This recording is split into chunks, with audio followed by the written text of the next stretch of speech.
এরা যখন কঠিন আযাবকে দেখবে তখন আল্লাহকে বলবে রব্বি রব্বি আমরা কি জাহান্নামে যাব নাকি? আল্লাহ বলবে তৈরি হয়ে যাও, তোমরা তো জাহান্নামে যাবে।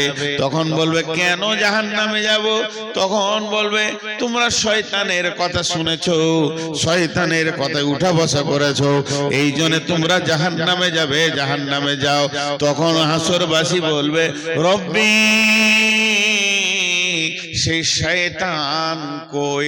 শয়তানকে দেখিয়ে দেয়া হবে। হাসরবাসী সব দৌড়ে গিয়ে শয়তানকে ঘিরে নেবে।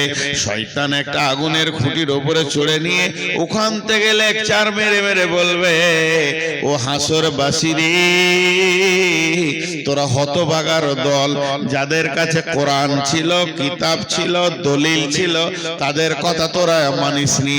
আর আমার কাছে দলিল ছিল না, কিতাব ছিল না, কোরআন ছিল না, একটুকু তোদেরকে সুসুরি দিয়ে দিয়েছি, দল দল আমার দিকে চলে এসেছিস। আজকে দিনে যা তোদের হালাত, আজকে দিনে আমার হালাত একই বাড়াবার হয়ে গেছে। আমরা যেখানে থাকবো তোরা সেখানে থাকবি, অতএব আমার উপরে তোরা মালামাত করে দে, নিজের কিছু লাভ করতে পারবি না। আমার পেছনে দরাত থেকে তোরা নিজের মাথায় নিজেই পাথর মার। আমার পেছনে তোরে কি করবি? তোদের যা অবস্থা আমারও তাই অবস্থা।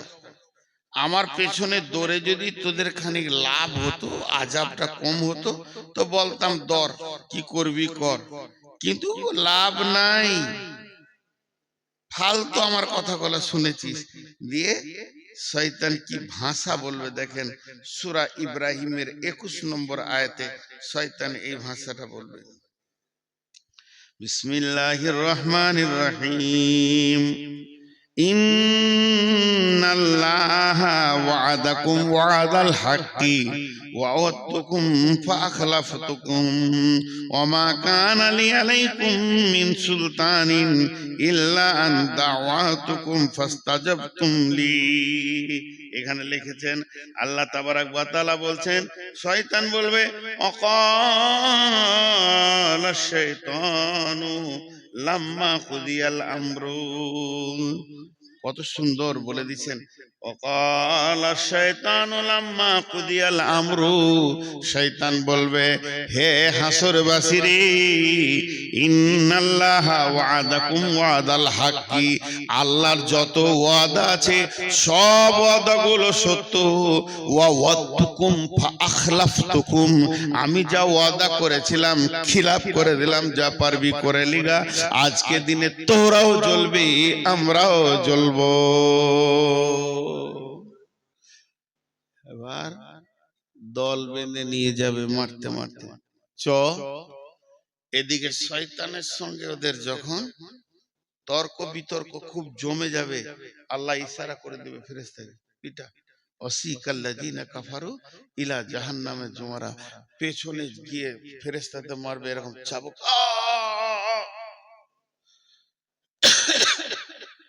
চিৎকার করবে, ব্যাকট চিৎকার, হাসরের ময়দান তোলপাড় করবে। ফেরেশতা চাবুক পড়বে, আর চাবুকে ও চিল্লাবে না, ওর গোষ্ঠী শুধু চিল্লাবে, ভয়ঙ্কর চিল্লাবে, আর সামনের দিকে আগাতে থাকবে। এরই নাম ওয়াসিকাল্লাযিনা কাফারু ইলা জাহান্নামা জুমারা। চল আগে চল, তোদের নাটক শোনার জন্য কিয়ামত বানানো হয়নি, এটাকে ধ্বংস করতে হবে, কিয়ামত শেষ করতে হবে, বিচার শেষ করতে হবে। তোরা নাটক করবি তো যা করবি, জাহান্নামে যে করগা। মারতে মারতে যখন নিয়ে যাবে, তখন দারোয়ান দাঁড়িয়ে আছে, ওই মালিক, যে মালিক রসুলকে দেখে হাসেনি, ওই মালিক দাঁড়িয়ে আছে।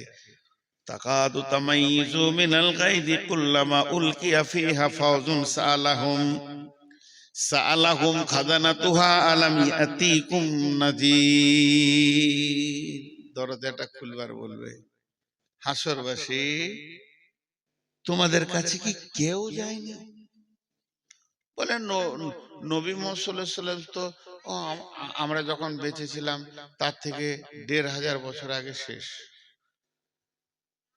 আরে নবী মুহাম্মদ শেষ হয়ে গেছে, তো নবী মুহাম্মদ সাল্লাল্লাহু আলাইহি সাল্লামের উত্তরসূরিরা তো ছিল বড় বড় আলেম শাইখুল হাদিসেরা। বলো 2026 সালে তোমার জন্ম, তো 2026 সালে 27শে জানুয়ারি মঙ্গলবার দিবাগত রাত্রিতে তোমাদের ময়দানে কেউ এই জাহান্নামের কথাটা বলেনি? এমনটা এরকম قالوا بلى قد جاءنا نذير فكذبنا وقلنا ما نزل الله من شيء إن أنتم إلا في ضلال كبير। আল্লাহ গিয়েছিল,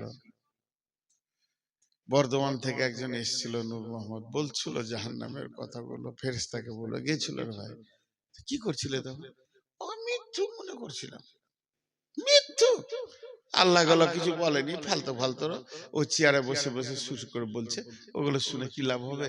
কিন্তু আজকে যে চোখ খুলে গেল, মৃত্যু গুলাই আমরাই ধোকায় যে পড়ে গেলাম। ভাইরা আমার, আল্লাহ তাবারাক ওয়া তাআলা বলছেন ওই জাহান্নামকে ভয় করো। আমি বলছি ভয় করো, মানবেন না। আর কেউ বলছে ভয় করো, মানবেন না। আরো কথা, কারো কথা মানবেন না।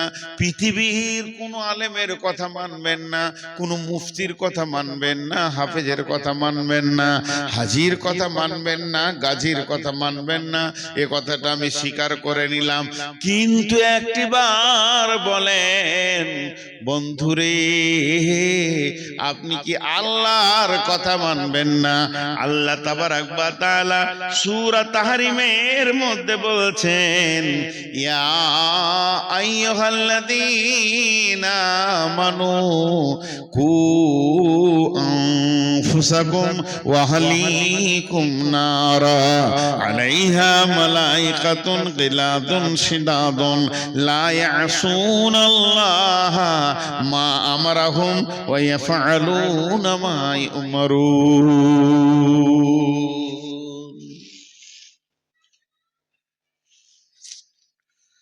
কি ভাষা দিয়ে এটা বুঝাবো? আল্লাহ বলছেন, ইয়া আইয়ুহাল্লাযীনা আমানু, হে মুমিন মুমিনা, কু আনফুসাকুম ওয়া আহলিকুম নারা, তুমি নিজে বাঁচো, তোমার আহলকে বাঁচাও। তুমি বাঁচো, তোমার বিবিকে বাঁচাও, বেটিকে বাঁচাও, ছেলেকে বাঁচাও, মেয়েকে বাঁচাও, বৌমাকে বাঁচাও, তোমার নাতিকে বাঁচাও, পুতিকে বাঁচাও, নিজেও বাঁচো আগুন থেকে। ওই আগুনটা কেমন? ওই আগুনটা লিলিহান আগুন, দাও দাও করে জ্বলছে। ওই আগুনে যেন না যায়, এর জন্য তুমি নিজে বাঁচো, তোমার আহলকে বাঁচাও।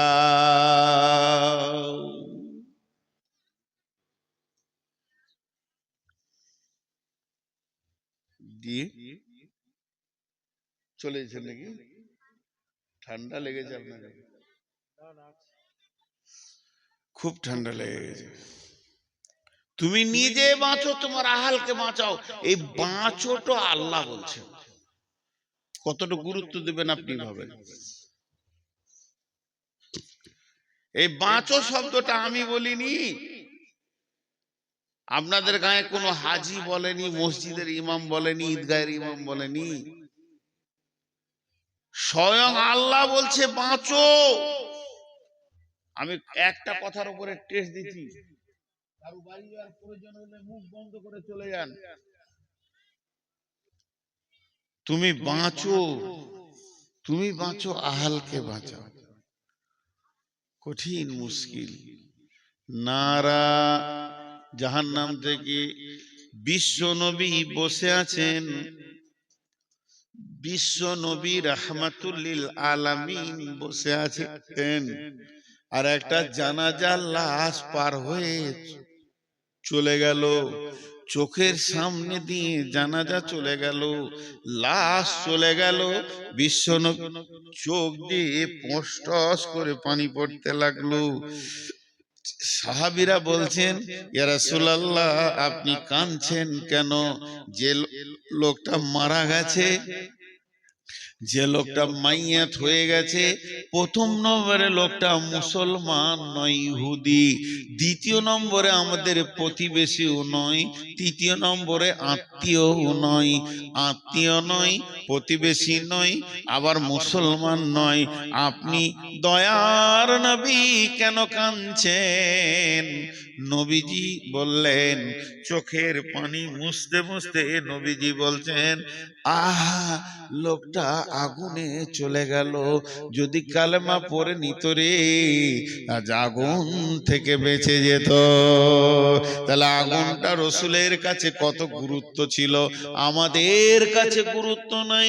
আমি ফজরে আজান হয়ে গেছে, আমি উঠলাম, মুরব্বী মানুষ, সারা রাত ঘুম হয়নি, শরীরে ভিটামিন নাই, এনার্জি নাই, রোগী হয়ে গেছি, ঘুম হচ্ছে না, আমি জেগে আছি, আজান শুনলাম, উঠলাম, উঠে উজুটা কষ্ট করে করলাম, উজু করে মসজিদে গিয়ে 2 রাকাত ফরজ পড়ে বাড়িতে এলাম।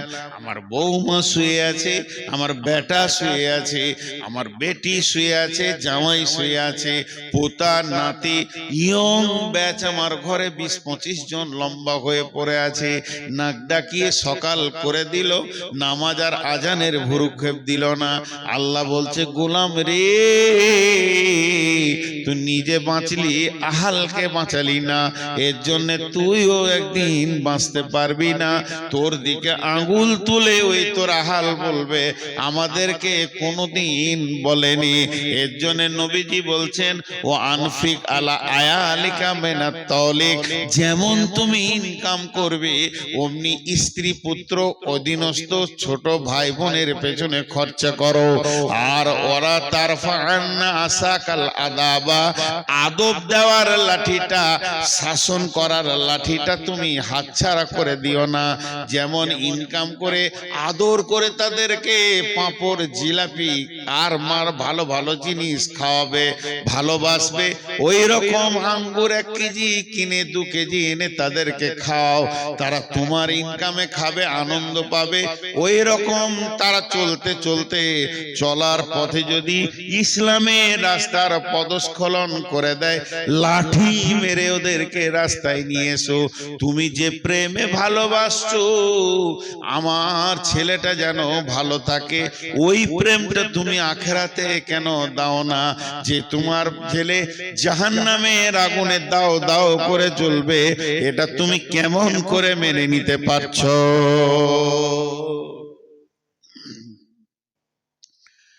কেমন করে তুমি এটা মেনে নিতে পারছো? আমার নিজের চোখে দেখা, আমি ইমামতি করেছি 5-6 বছর। পৃথিবীতে সব থেকে দামি চাকরি হলো ইমামতি, আমি করেছি। ইমামরা রাগ করিয়েন না, নবাবী চাকরি, এর থেকে সুখী চাকরি কিছু আছে বলে আমার জানা নাই। আল্লাহ এদেরকে সুখী রাখে আর রাখুক চিরদিন। তো ইমামতি করেছি, তো আমার কাছে পড়ছে 9-এ পড়ছে মনে হয়, মাধ্যমিক অনেক দের। মসজিদের বাইরে থেকে বাপ ছেলেকে ধুমকে ডেকে মসজিদ থেকে বের করে দেয়, এখন এত পড়াশোনা কি দরকার, আরবি পারবি, কোরআন শরীফ পারবি, ছাড়ে গেল, মাধ্যমিক পরীক্ষা আছে। উফ, কি অভিভাবক, কি অভিভাবক, কি দায়িত্বশীল বাপ। ছেলে জাহান্নাম যাক তাতে কোনো দুঃখ নাই, কিন্তু মাধ্যমিকে যেন পাশ করে। ছেলে জাহান্নাম যাক দুঃখ নেই। আর আল্লাহর কি কারিশমা, আগে থেকে যে মাথা নামাই তারই মাথায় বাঁশ লাগে। আন্ধার রাতে বাস স্ট্যান্ডে নেমেছে, ঘর যাবে, তো বাঁশ তালার ভিতর দেখে যেতে হবে, বাঁশ বাঁশ বাঁশ লয় বাঁশ, একটা বাঁশ এরকম পড়ে গেছে ঝড়ে, তো যত লোক যায় ওখানে মাথা নামা, যত লোক যায় মাথা নাম করে পার হয়। তো আন্ধারে দেখতে পেয়েছে না বাসটা কত দূরে আছে, তো অ্যাডভান্স মাথা নামও করেছে, অনেক দূর থেকে গুড় গুড় গুড় গুড় গুড় গুড় করে আসছে। এবার আইডিয়া করেছে যে পার হয়ে গেছি, তুলে চার ফটাস করে লেগে গেছে, কপাল কেটে রক্ত বের হয়ে গেল। যারা বেশি পরীক্ষা নিয়ে চিন্তা করে, অ্যাডভান্স 9 থেকে মাধ্যমিকে চিন্তা নেয়, ওরাই পটল তুলে বসে থাকে, নিজের নামটা লিখতে পারবে না। আর গোটা পশ্চিমবঙ্গে স্কলার হবে কে? ইট ভাটার কুলির বেটা, চপ ছাঁকছে তার বেটি। আর যার বেটা মাসে 20,000 30,000 করে দিয়ে মিশনে পৌঁছানো, উল্টো দিকে পা ধুলে ঝুলছে, কিছুই হয় না। আল্লাহর কারিশমাটা ঠিক আছে। মানুষ বুঝতে পারে না পৃথিবীতে দুটো বিজনেস চলছে খুব ভালো, স্বাস্থ্য আর শিক্ষা। ডেল কার্নেগি বলেছে অল্প সময়ে যদি বড়লোক হবে মিশন খুলো, নাইলে নার্সিং হোম খুলো। আগেকার যুগে মা বোনদের প্রসব যন্ত্রণা উঠেছে সকালে, সারা দিন গেল দায় বসে আছে, সারা রাত বাচ্চা হলো না, পরের দিন বিকালে বাচ্চাটা হলো, তাতেও খুশি। আর এখন 3 দিন আগে হসপিটালে শুয়ে পড়েছে, সিজার নেবে। স্বাস্থ্য শিক্ষা তো ওধারে কি আগুন লাগাইলে রে বাবা? অনেকক্ষণ তো চুপ করে রেখেছিলাম ভেড়ার দলটাকে, ওই যে কটা ভলেন্টিয়ার বলছে ওই কটাই। ওরা বলছে আজকে ভলেন্টিয়ার হয়ে গেছি, মানে বিরাট ব্যাপার। ভলেন্টিয়ার মানে বুঝে না তো, এরাই ফেল করে। প্রকৃত অভিভাবক আমি আমার আব্বাকে বলবো, তাতে অহংকার মনে করতে পারে। আমরা দুনিয়ার ব্যাপারে যদি কিছু ভুল করেছি, একটা থাপ্পড়ও মারেনি, টাকা হারিয়ে গেছে, টাকা নষ্ট করে দিয়েছি, দুনিয়ার কত ক্ষতি করেছি কিছু বলেনি। কিন্তু এক ওয়াক্ত নামাজ যদি জামাতে পড়িনি, সেদিন ভাত খাওয়া মুশকিল হয়েছে, ঘর ঢোকা মুশকিল হয়েছে। স্টেটমেন্ট নিত।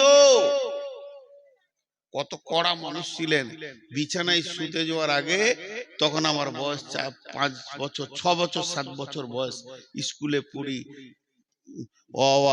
তারপরে ক্লাস 2 এ পড়ি, তখন দাঁড়া, জোহর কোথা পড়েছিস, আসর কোথা পড়েছিস, মাগরিব কোথা পড়েছিস, তো ডান দিকে কে ছিল, বাঁ দিকে কে ছিল, ইমাম সাহেব কোন সূরা পড়েছে, সব দিয়ে তারপরে খেতে পেতাম, নাহলে ভাত দিত না, মেরে শেষ করে দেব।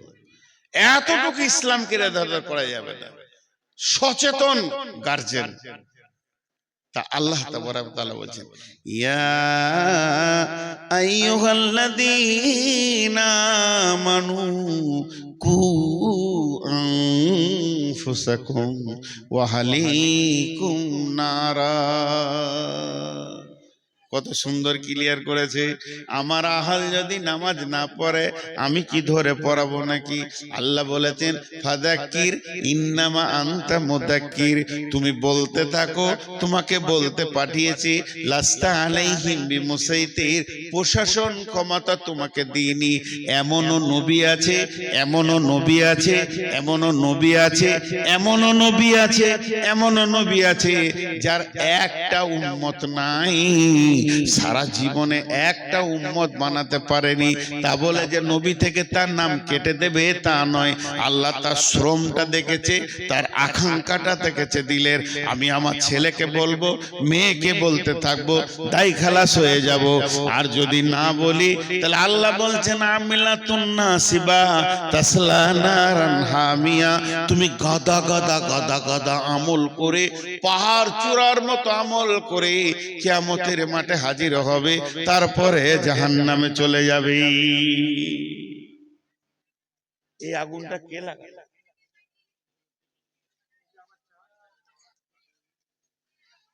এই আগুনটা কে লাগালো? জাহান্নামের বায়ান হচ্ছে, আগুনটা কে লাগালি ভাই? এত সুন্দর শুনছিল,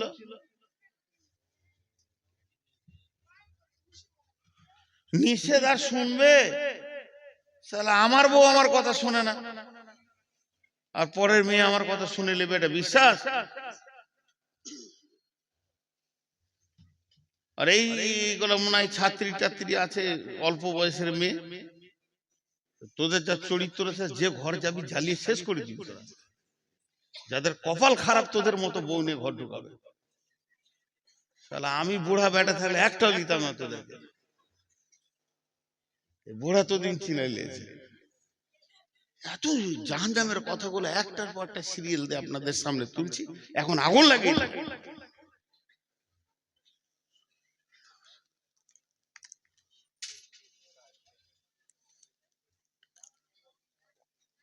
আস্তাগফিরুল্লাহ। আল্লাহ কেমন করে বলছেন, এই বক্তা হযরত মাওলানা দেলোয়ার হোসেন শাহিদি রহমতুল্লাহ আলাইহি, আল্লাহ ওনাকে জান্নাত নসিব করুন। ওনার একটা বায়ান আমি শুনেছিলাম এই কু আনফুসাকুম আহলিকুম নারার উপরে। এত সুন্দর আল্লাহর কোরআনের রচনা শৈলী, ভাষার গাঁথুনি গুলো এত সুন্দর, পৃথিবীতে আর দ্বিতীয় ওরকম কোন ভাষা আসেনি। আরবি, আমি অন্য ভাষাগুলো সব বাদ দেন, আরবি আর দ্বিতীয় কোনো কিতাব আসেনি, শুধু ওনার পরে পরে এসেছে রসুলের কথা। কি সুন্দর ভাষাটা দেখেন। ইয়া আইয়ুহাল্লাযীনা আমানু, ঈমানদারদেরকে বলছেন, কু আনফুসাকুম ওয়া আহলিকুম নারা। এখানে আমার প্রশ্ন, আল্লাহ কাফেরকে বলবে জাহান্নাম থেকে বাঁচ, আল্লাহ মুশরিককে বলবে জাহান্নাম থেকে বাঁচ, আল্লাহ মুনাফিককে বলবে জাহান্নাম থেকে বাঁচ, ঈমানদারকে কেন বলবে? আল্লাহ ঈমানদার বলছে, আমি যদি বলি এই লোকটা ঈমানদার, ঈমানদার হতেও পারে না পারে, আমি যদি বলে ওই মহিলাটা ঈমানদার, হতেও পারে না পারে, কিন্তু আল্লাহ যদি বলে ঈমানদার, ওটা 100% ঈমানদার। ঈমানদার তো জান্নাত যাবে, তারপরে ঈমানদারকে বাঁচতে বলছে কেন? কু আনফুসাকুম ওয়া আহলিকুম নারা। তুমি তোমার আহালকে বলো, তুমি বলতে থাকো, বলতে থাকো, কইতে থাকো, কইতে থাকো, আল্লাহ তোমার ডিউটি থেকে বাড়ি করে দেবে। এর জন্য আল্লাহ তাবারাক ওয়া তাআলা বলছেন, আলাইহা মালাইকাতুন কিলা ওয়াকুদুহান নাসুল হিজারা, আলাইহা মালাইকা ওয়াকুদুহান নাসুল হিজারাতু, মানুষ এবং পাথর হবে জাহান্নামের ইন্ধন। আর সেখানে রয়েছে এমন ফেরেশতা যাদের শ্রবণ শক্তি, ধাবন শক্তি বলে কিছু নাই। আলাইহা মালাইকাতুন গিলাতুন শিদাদুন লা ইয়াসুনাল্লাহা মা আমরাহুম ওয়া ইয়াফআলুনা মা ইউমারুন। ওই ফেরেশতাগুলো তৃতীয় কোনো চিন্তা চেতনা নাই, ওরা খালি একটা জিনিস বুঝে, আল্লাহ যা বলবে তাই করতে হবে। কে মরলো, কে ফাটলো, কার গেল, কার থাকলো, এটা দেখার ওদের বিষয় নাই। আল্লাহ বলেছে করতে হবে, চালিয়ে যাবে। এবার মুফাসসিরিনরা এই আয়াতটাকে ব্যাখ্যা করেছেন। ইমাম কাদের জিলানী আলাইহি রাহমা বুনিয়াতুত তালিবিনে বলছেন, জাহান্নামের 7টা মুখ আছে, এক একটা মুখে 70টা করে সুলঙ্গ আছে, আর এক একটা সুলঙ্গে 70টা করে ভাগ আছে। এই বিভাজন হয়ে হয়ে জাহান্নামটা হয়েছে। তার মানে আমাদেরকে এখানে যতগুলো 500, 700, 1000 লোক আছি, একটা হল ঘরে ভরে দেন, নিয়ে গিয়ে ঠেলে ভরে দিয়ে দরজাটা লাগিয়ে দিয়ে সেখানে কেরোসিন কিংবা পেট্রোলের স্প্রে করে দেয়, আগুন লাগিয়ে দেন, আমরা একে অপরকে দেখতে পাবো, চিল্লাবো, যতক্ষণ পর্যন্ত ব্রেনের হুঁশ থাকবে, চোখ থাকবে, দেখতে পাবো। যখন আমি বেহুঁশ হয়ে যাব, তখন আমি মরে যাব, কোনো চিন্তা করতে পারবো না। জাহান্নাম এইরকম নয় যে একটা হল ঘরে সব জাহান্নামীরা থাকবে। জাহান্নাম হচ্ছে পাইপের মতো, একটা মানুষকে পাইপে ভরে দিলে যেমন টাইট উবি চুবি করে ভিতরের দিকে যায়, জাহান্নামীকে যখন জাহান্নামে ফেলবে, ওপর দিকে পা থাকবে, নিচে দিকে মাথা থাকবে। আল্লাহ নবী বলেন, এমসি আলাল ফাহমে আহলুন নার, জাহান্নামীরা মুখের ভরে চলবে, পা ওপর দিকে থাকবে। সাহাবীরা প্রশ্ন করলেন, কাইফা এমসি ইয়া রাসূলুল্লাহ আলাল ফাহমে, ও দয়ার নবী গো, কেমন করে মুখে চলবে? আল্লাহ নবী বললেন, যে আল্লাহ পায়ে চালাচ্ছে দুনিয়াতে, ওই আল্লাহ জাহান্নামে মুখের ভরে চালাবে। একজন মুফাসসিরিন বলেছেন, জাহান্নামের মুখে 450 জন নির্দয় ফেরেশতা রয়েছে, যারা মারতে মারতে মারতে মারতে জাহান্নামীদের হাড় হাড্ডিকে চূর করে দেবে। কোনো বান্ধন, কোনো জয়েন্ট, কোনো হাড় গোটা থাকবে না। জাহান্নামী মানুষ অসুস্থ অবস্থায় থাকবে। এই চূর্ণ বিচূর্ণ করার পর আগুনের ভিতরে ফেলবে। আর ওই সুলঙ্গ পথে যে চলবে, চলবে তো চলবে, পানির ভিতরে মানুষ যেমন ডুবে যায়, এই মানুষটা আগুনের ভিতরে ডুববে। কতক্ষণ ডুববে?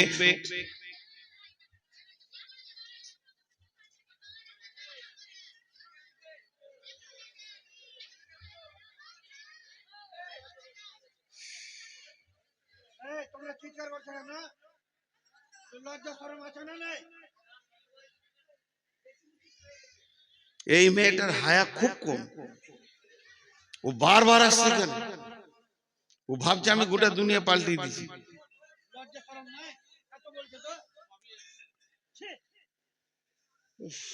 আমি ভাবলাম যে দম নিয়ে চালিয়ে নিব, শুনবই না, পারলাম না শেষ করে। কারণ আমরা বিষয়ের উপরে বায়ন করি, বিষয় কেটে যাবে। আর ওদেরকে উত্তপ্ত করেছে কে এই মালগুলো দিচ্ছে আল্লাহ জানে। আল্লাহ তাবারাক ওয়া তাআলা বলছেন ওই জাহান্নামে চলতে যে থাকবে আগুনের বিভাজন আছে। এখানে একটা পাইপ চালান আর আপনি কম্পিউটারে ড্যাশবোর্ডটা খুলে দেন আর ওইটা আপনি লাগিয়ে দেন। আমাদের ওইদিকে যেমন বেশিরভাগ আমরা হলাম দুর্গাপুর এরিয়ার লোক, ওইদিকে আপনারা বড় বড় মেশিন নিয়ে লোক চলে আসে। আমরা ছোটতে দেখেছি আমাদের মাঠে বড় বড় মেশিন লাগিয়ে দিয়েছে, পাইপ চলছে আর কম্পিউটার চলছে। বলছে পাথর আছে, মাটি আছে, এত ফুট পর পাথর পাওয়া গেল। ওই কম্পিউটার দেখে দেখে বলছে তারপরে চালাও, আরো চালাও, এরপরে বালু পাওয়া গেছে, পানি পাওয়া গেছে, বলে আরো চালাও। তারপরে বলছে এই তো কয়লা পাওয়া গেল, এখানে কয়লা রয়েছে। তারা যত যাবে তত পরিবর্তন পরিবর্তন পরিবর্তন পরিবর্তন। তেমনি আগুনের পরিবর্তন হবে, উষ্ণ আগুন হবে, পেট্রোলের মতো আগুন হবে, তরল আগুন হবে।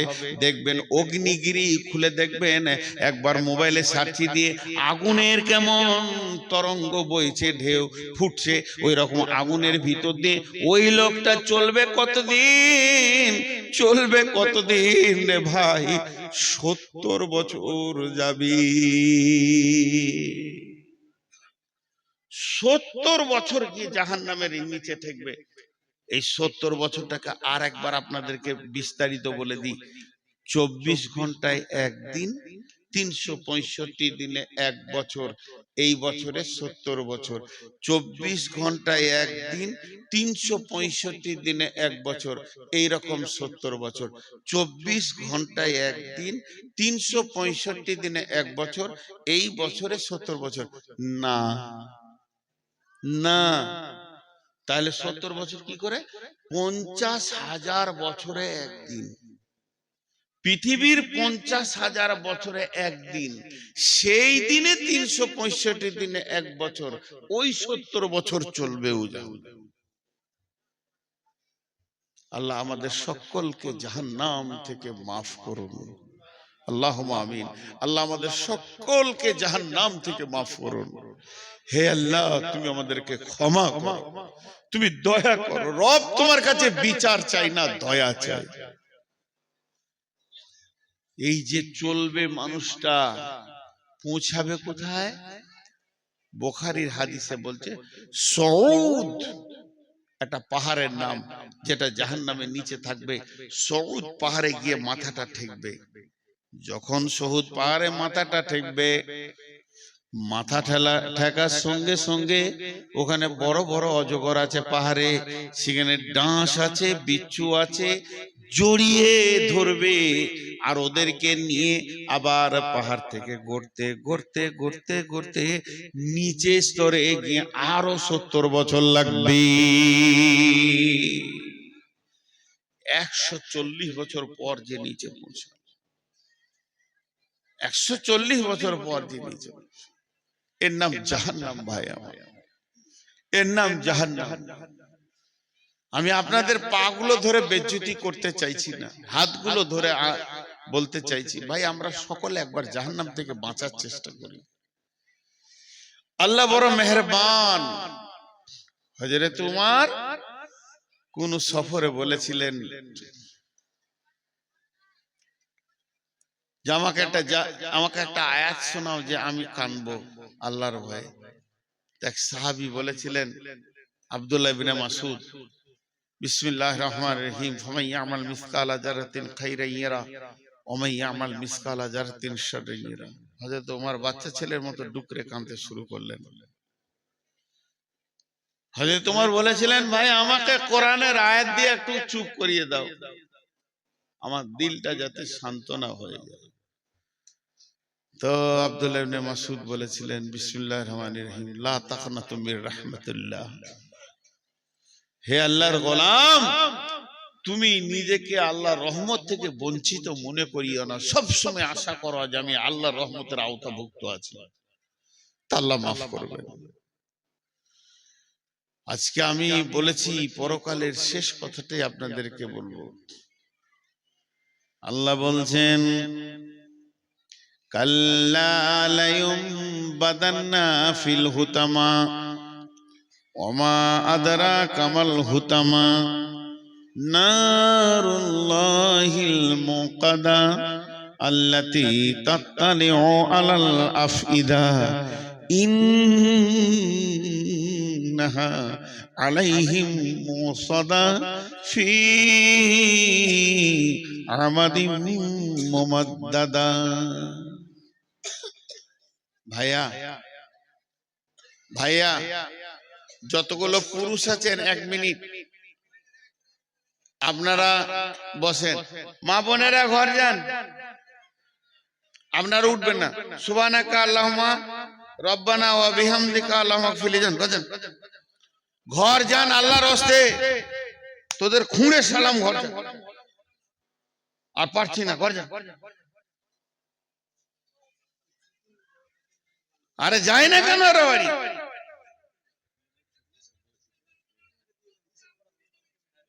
জ্বালাবার ইচ্ছা করে বসে আছে নাকি এরা?